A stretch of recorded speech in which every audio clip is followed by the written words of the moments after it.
በተለያዩ አካባቢዎች የሚገኙ የቀበሌ ቤቶች እየተወረሱ እንደሚገኙ ያገኘነው መረጃ ያሳያል። የይዞታ ማረጋገጫ ካርታ ስራ ባለመጠናቀቁ ምክንያት ቤቶቹ ወደ ግለሰቦች ስም እየዞሩ መሆኑ የተነገረ ሲሆን የአከራይ ተከራይ ውል ምዝገባም ክፍተት እየገጠመው እንደሚገኝ ያውቀናል። በሌላ መረጃ ደግሞ 5000 ገደማ ሩሲያ ሰራሽ ተሽከርካሪዎች ሊገቡ መሆኑን ሰምተናል። ሰላም ቤተሰቦቻችን፣ መረጃዎቹን የት ሀገርና የት ከተማ ሆናችሁ እየተከታተላችሁ እንደምትገኙ በሐሳብ መስጫው ላይ ጻፉልን። በየትኛው ርዕሰ ጉዳይ ላይ መረጃ እንድናቀርብላችሁ እንደምትፈልጉ ማሳወቁን። አሁን ዝርዝር መረጃዎቹን አንድ በአንድ ወደ እናንተ እናደርሳለን። እስከ መጨረሻው አብራችሁን ቆዩ።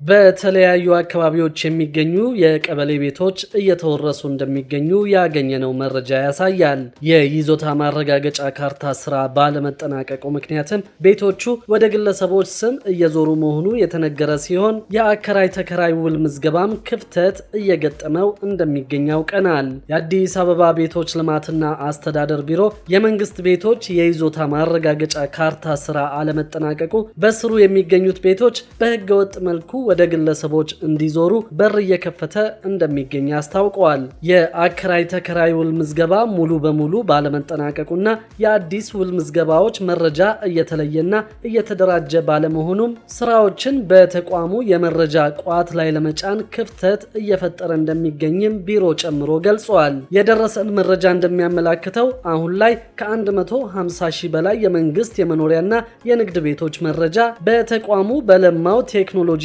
አማካኝነት ወደ መረጃ ቋት ማስገባት እንደተቻለና ከዚህ ውስጥም ከ93 ሺህ በላይ የሚሆኑ ቤቶች የይዞታ ማረጋገጫ ካርታ እንደተሰራላቸው ተጠቁመዋል። የተቋሙ የ6 ወር ሪፖርት እንደሚያሳየው እስካሁን ድረስ ከ495745 በላይ ቤቶችን የአከራይ ተከራይ ውል ምዝገባ እንዲከናወንላቸው ተደርጓል። ህገወጥነትን ከመከላከል አንጻር ደግሞ 113 የጋራ መኖሪያ ቤት፣ 71 የጋራ መኖሪያ ቤት ንግድ ሱቆች፣ 172 የቀበሌ ቤት ማስለቀቅ ተችሏል ሲሉ የአዲስ አበባ ከተማ ከንቲባ አዳነች አቤቤ አስታውቀዋል። ለልማት ጥያቄዎች መሬት ከማዘጋጀትና ወደ መሬት ባንክ በዳታቤዝ ከመመዝገብ አንጻር ለተለያዩ አገልግሎቶች የሚውል 618 ሄክታር በላይ መሬት ማዘጋጀት መቻሉን ገልጸዋል። የለማ መሬት ከማስተላለፍ አንጻር ለመካከለኛና ለከፍተኛ አምራች ኢንዱስትሪዎች፣ ለጋራ መኖሪያ ቤቶች፣ ለልማት ተነሺዎች፣ መንግስታዊና መንግስታዊ ላልሆኑ ተቋማት፣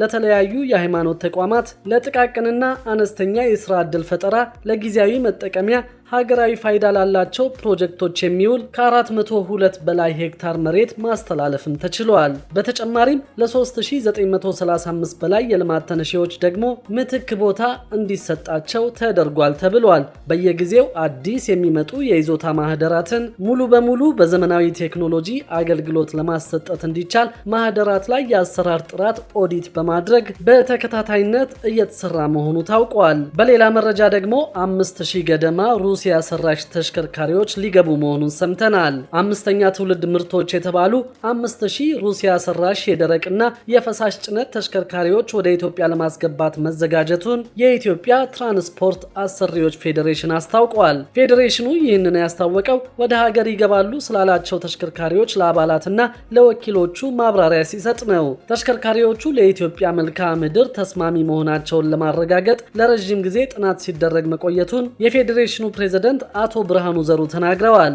በሩሲያ የሚገኙ ባንኮች ከኢትዮጵያ ባንኮች ጋር በመነጋገር ከ80 እስከ 90 በመቶ የሚሆን የብድር አገልግሎት እንዲመቻች መደረጉን ፕሬዝዳንቱ ገልጸዋል። በአሁኑ ወቅት በስራ ላይ የሚገኙት ያረጁ ተሽከርካሪዎች ከገበያ ከመውጣታቸው በፊት አዳዲስ ተሽከርካሪዎች ወደ ስራ መግባት እንዳለባቸው መታመኑን አስረድተዋል። ኢትዮጵያ የብሪክስ ሀገሮች አባል መሆኗ መልካም አጋጣሚ እንደፈጠረላቸው የተናገሩት ፕሬዝዳንቱ ለሀገር ልማት ከፍተኛ አስተዋጽኦ ሊያበረክቱ የሚችሉ አዲስ ተሽከርካሪዎችን ለማስገባት እንደሚያግዝ ገልጸዋል። በቀጣይ ሀገር አቋራጭ የህዝብ ትራንስፖርት ማመላለሻዎችንና ላዳ ታክሲዎችን ለማስገባት መታሰቡን የተናገሩት ፕሬዝዳንቱ በመጀመሪያው ዙር ላይ ሀገሪቱ ያወጣቸውን ህጎች ታሳቢ ያደረጉና ከመንግስት ጋር ጭቅጭቅ የማያነሱ ተሽከርካሪዎች እንደሚሆኑ እንጠብቃለን ብለዋል። የሩሲያ መሰል ተሽከርካሪዎች ከዛሬ 10 ዓመታት በፊት ኢትዮጵያ ገብተው እንደነበር አንድ ተሳታፊ ገልጸው ተሽከርካሪዎቹ በመጡበት ወቅት የኢትዮጵያን መልክዓ ምድር መቋቋም አቅቷቸው እንደነበር አስታውሰዋል።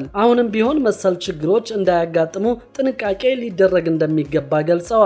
በሌላ በኩል ተሽከርካሪዎቹ ሀገር ውስጥ ሲገቡ የማህበረሰቡን አቅም ያማከለ ዋጋ ሊኖራቸው እንደሚገባ የጠየቁት ሌላኛው አስተያየት ሰጪ ዋጋቸው በጣም ውድ እንዳይሆን ሲሉ ስጋታቸውን ገልጸዋል። ሌሎች ተሳታፊዎችም የመገጣጠሚያ አቅርቦት መሟላታቸውንና ተሽከርካሪዎቹ ያላቸው ጥንካሬ በዝርዝር እንዲነገራቸው ጥያቄ አቅርበዋል። ተሽከርካሪዎቹ በቀላሉ ብልሽት የሚገጥማቸው እንዳልሆኑ ሲበላሹም እንደ ማንኛውም መኪና በቀላሉ ሊጠገኑ እንደሚችሉ ምላሽ የሰጡት አቶ ብርሃኔ ናቸው። ከዚህ ቀደም ከሩሲያ ሲገቡ የነበሩ ተሽከርካሪዎች ብዙ ጥናት ሳይደረግባቸው ይገቡ እንደነበር ያስታወሱት ፕሬዝደንቱ ነገር ግን ይገባሉ ተብለው የሚጠበቁት ለረጅም ጊዜ ብዙ ጥናት ተደርጎባቸው ነው ብለዋል። ጥራታቸውን በተመለከተም በጣም ዘመናዊና በአዳዲስ ቴክኖሎጂ የበለጸጉ መሆናቸውን ያስረዱት አቶ ብርሃኔ ዋጋቸውን ቢሆን ከሚሰጡት አገልግሎት አኳያ ተመጣጣኝ የሚባል መሆኑን አስረድተዋል። በሌላ በኩል ደግሞ በ22 አመራርና ሰራተኞች ላይ እርምጃ መወሰዱን ሰምተናል።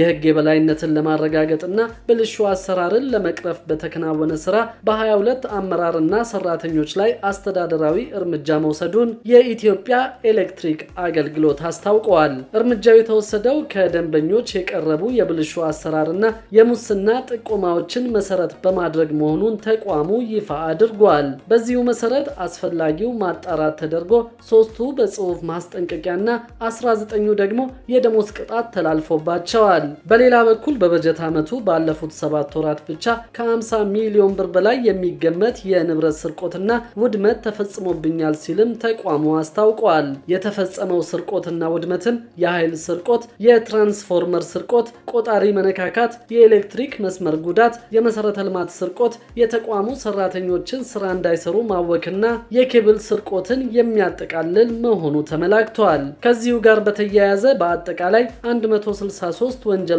ተፈጽመው ክትትል እየተደረገባቸው እንደሚገኝ አስታውቆ ከነዚህ መካከል 11 የወንጀል ጉዳዮች ውሳኔ ማግኘታቸውንና በዚህም 13 ተከሳሾች ከ2 ወር ቀላል እስራት እስከ 10 ዓመት ጽኑ እስራትና እስከ 50 ሺህ ብር የገንዘብ መቀጮ መቀጣታቸው ተገልጿል። በተጨማሪም የፍጆታ ክፍያ ለማይከፍሉ ለ368 ደንበኞች ማስጠንቀቂያ በመስጠት ከ127 ሚሊዮን ብር በላይ ለተቋሙ ገቢ ማድረግ መቻሉ ተጠቁመዋል። በሌላ መረጃ ደግሞ ከአሮጌ መኪና ክልከላ ጋር በተያያዘ አዲስ መረጃ አግኝተናል። በንግድ ስራ ላይ የተሰማሩ ተሽከርካሪዎች አደጋን የሚቀንስ ቴክኖሎጂ በአስገዳጅነት እንዲጠቀሙ ሊደረግ መሆኑን ሰምተናል። እንደ አዲስ አበባ ትራንስፖርት ቢሮ ከሆነ በንግድ ስራ የተሰማሩ ተሽከርካሪዎችን የአደጋ ተጋላጭነታቸውን የሚቀንስ ዘመናዊ ቴክኖሎጂ እንዲጠቀሙ አስገዳጅ ስታንዳርድ ይተገበራል። የአዲስ አበባ ትራንስፖርት ቢሮ ኃላፊ አቶ ያብባል አዲስ እንደተናገሩት